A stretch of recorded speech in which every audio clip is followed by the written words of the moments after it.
ఈ అవకాశం కోసమే ఎదురు చూస్తున్నాం చామ్. ఇప్పుడే వస్తాను అని ప్రేమ్ రోజా గదిలో ఉన్న చామంతి దగ్గరికి వస్తూ ఉంటే అప్పుడే యశ్వంత్ ఎదురు వస్తారు. బావగారు, మీరు మా చెల్లిని పెళ్లి చేసుకుంటున్నందుకు నాకు చాలా సంతోషంగా ఉంది. కంగ్రాచ్యులేషన్స్ అని యశ్వంత్ మాట్లాడుతూ ఉంటే నేను తర్వాత మాట్లాడతాను అని ప్రేమ్ అంటాడు. అయినా కూడా యశ్వంత్ వదలకుండా అది ఇది మాట్లాడుతూనే ఉంటాడు. అబ్బా, నువ్వు ఇప్పుడే మాట్లాడాలా? ఆ చామంతి మళ్ళీ నా గదిలో నుంచి వెళ్ళిపోతే మంచి అవకాశం చేజారిపోతుంది. నువ్వు త్వరగా అడ్డు తప్పుకోరా బాబు అని రోజా యశ్వంత్ని చూసి అనుకుంటూ ఉంటుంది. అయితే ప్రేమ్, చూడు తర్వాత మాట్లాడుకుందాం అని మెల్లగా వెళ్ళిపోతాడు. అదేంటి, ఎక్కడికి వెళ్తున్నాడు అని యశ్వంత్ అనుకుంటూ ఉంటాడు. నేరుగా ప్రేమ్ రోజా గదిలోకి వెళ్ళగా అక్కడ చామంతి ఉంటుంది. ఎందుకు వచ్చారు బాబు అని చామంతి కోపంగా అడుగుతూ ఉంటే, చూడ్చా, ఈ అవకాశం కోసమే నేను ఎదురు చూస్తున్నాను. నీతో మాట్లాడాలి అని అంటే నాతో మాట్లాడడానికి ఏమీ ఉండవు చిన్నబాబు, వెళ్ళండి ముందు అని చామ్ అంటుంది. ఏంటి, మళ్ళీ నా మీద కోపమా అని ప్రేమ్ అంటే, అయినా మాలాంటి పని వాళ్ళకి మీలాంటి వాళ్ళ మీద కోపడే హక్కు అధికారం ఎక్కడి నుంచి వస్తాయి అని చామ్ అంటే, నువ్విలా నన్ను దూరం పెడతావనే నేను చెప్పటానికి భయపడ్డాను అని ప్రేమ్ అంటే, మోసం చేయాలనుకున్న వాళ్లకు మాత్రమే భయం ఉంటుంది బాబు అని చామ్ అంటే, ప్లీజ్ అలా మాట్లాడకు చామ్. నీ మీద నాకు ప్రేమ ఉండటం నిజం. నేను నిన్ను ప్రేమిస్తున్నాను చామ్ అని ప్రేమ్ చెప్తే, నువ్వు చెప్తున్న అబద్ధాల్లో మళ్ళీ ఇదొకటే బాబు అని చామంతి అంటుంది. లేదు, మొట్టమొదట నా కారు ఎక్కటానికి నువ్వు కారు ఆపినప్పుడే తొలి చూపులోనే నేను నీ ప్రేమలో పడిపోయాను అని జరిగిన విషయాలు మొత్తం కూడా ప్రేమ్ చెప్పుకు వస్తూ ఉంటాడు. అప్పుడే రోజా కిందికి వచ్చి, అత్తయ్య గారు, ఆ చామంతి ప్రేమ్ని ట్రాప్ చేస్తుంది ఆస్తి కోసం. మీరేమో ప్రేమ్కి నిషాకి నిశ్చితార్థం జరిపించేశారని చెప్పడంతో ఏం మాట్లాడుతున్నావమ్మా, నేను నమ్మలేకపోతున్నాను అని హర్ష అంటాడు. అవును, అయినా వాళ్ళిద్దరి మధ్య ఏదో ఉందని న్యూస్ వైరల్ అవటం కూడా చూశారు కదా అని నిషా వాళ్ళ నాన్న అనడంతో, చూడండి, గ్రీన్ ఛానల్ ద్వారా రక్తం తెప్పించి చామంతిని కాపాడారన్న న్యూస్ వచ్చింది. అది గొప్ప విషయమే కదా అని హర్ష అంటాడు. కానీ నేనైతే చూసిందే చెప్తున్నాను. ఇప్పుడు చామంతి ప్రేమ్ ఇద్దరు కూడా గదిలో గడియ పెట్టేసుకున్నారు. ఆ చామంతియే ప్రేమ్ని గదిలోకి తీసుకువెళ్ళింది. నేను ఈ ఇంటి కోడలుగా ఈ ఇంటి పరువు కాపాడడం కోసమే చెప్తున్నాను. తర్వాత ఇది అబద్ధం అని తెలిస్తే మీరు నాకు ఏ శిక్ష వేసినా పర్వాలేదు అని రోజా చెప్పడంతో నేను నిజంగా నమ్మలేకపోతున్నానని హర్ష అంటే, ముందు రోజా ఈ ఇంటి పరువు కాపాడడానికే కదా నిజమే చెప్తుంది కదా, ముందు ఏం జరుగుతోందో చూద్దాం పదా. నిజమో కాదో తేలిపోతుంది హర్ష అని రమాదేవి వాళ్ళందరూ పరుగులు పెడుతూ పైకి వస్తారు.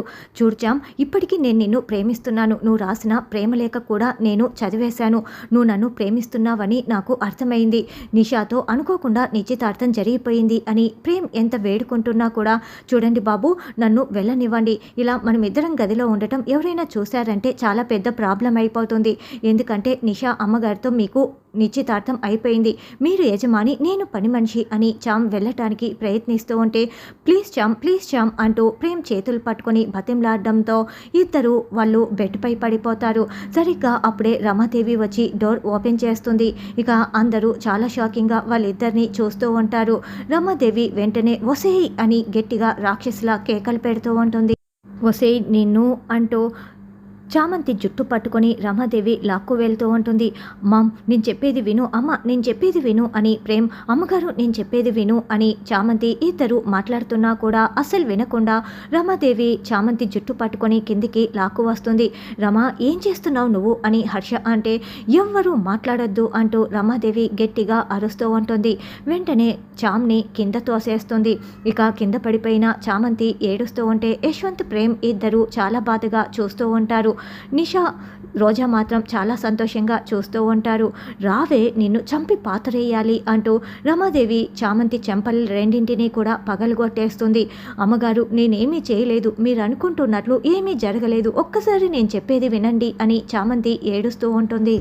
అమ్మా, ఎందుకమ్మా తనని కొడుతున్నావు, తను ఏ తప్పు చేయలేదు అని ప్రేమ్ చెప్తుంటే, మీ ఇద్దరిని అలా చూసిన తర్వాత కూడా మీకు పూలమాలలు వేసి ఆహ్వానించాలా, ఇంకేం మాట్లాడకు, అసలు నిన్ను కొట్టాలి అని రమాదేవి ప్రేమ్ చెంప కూడా పగలగొట్టేస్తుంది. దాంతో హర్ష, రమ ఏం చేస్తున్నావో అర్థమవుతోందా, ఏంటి ఆవేశం అని నిలదీస్తూ ఉంటాడు. ఇంత జరిగిన తర్వాత కూడా నేను ఆవేశపడకుండా నిదానంగా మాట్లాడతారని మీరు ఎలా అనుకుంటారు? నేను సైలెంట్గా ఉండను, ఇలాగే ఆవేశంగా మాట్లాడతాను. మీకు రాని ఆవేశం నాకు వస్తోంది, దానికి సంతోషించండి అని రమాదేవి అరుస్తూ ఉంటుంది. మళ్ళీ రమాదేవి చామ్ చేయి పట్టి లాగేస్తూ, ఏంటే నా కొడుకుతో నీ నంగనాచి కార్యక్రమాలన్నీ కూడా ఇప్పుడే శుభమా అంటూ నిషాకి ప్రేమ్కి నిశ్చితార్థం జరిగింది. వియ్యంకులు ఇంకా ఇంట్లో ఉండగానే ఏంటే నువ్వు చేస్తున్న పని అని రమాదేవి అరుస్తూ ఉంటే, అమ్మగారు మీరు అనుకుంటున్నట్లు ఏమీ జరగలేదు, తప్పుగా ఏమీ జరగలేదని చామంతి అంటుంటే, ఏంటి కళ్ళతో చూసిన తర్వాత కూడా ఇంకా ఏంటే నువ్వు మాట్లాడుతున్నావు? నా కొడుకు ప్రేమ్ని నువ్వు వల్లో వేసుకోవాలని చూస్తావా? ఈ ఆస్తి మీద ఆశతోనే కదా ఈ ఇంటికి యజమానురాలివి కావాలనుకుంటున్నావు. నీ మీద మోజుతోనే కదా వాడు కాలేజీలో ప్రొఫెసర్గా కూడా జాయిన్ అయ్యాడు. ఇదంతా నీ వల్లేనే, నువ్వే ట్రాప్ చేస్తున్నావు వాణ్ణి అని రమాదేవి అనడంతో, చూడండమ్మగారు మీరు అనుకుంటున్నట్లుగా ప్రేమ్ బాబు మధ్య నా మధ్య ఏమీ కూడా లేదు. ఆయన యజమాని, నేను పనిదాన్ని. కేవలం ఈ సంబంధం మాత్రమే ఉంది. మీరు దయచేసి అర్థం చేసుకోండి అని చామంతి దండం పెడుతూ ఉంటుంది.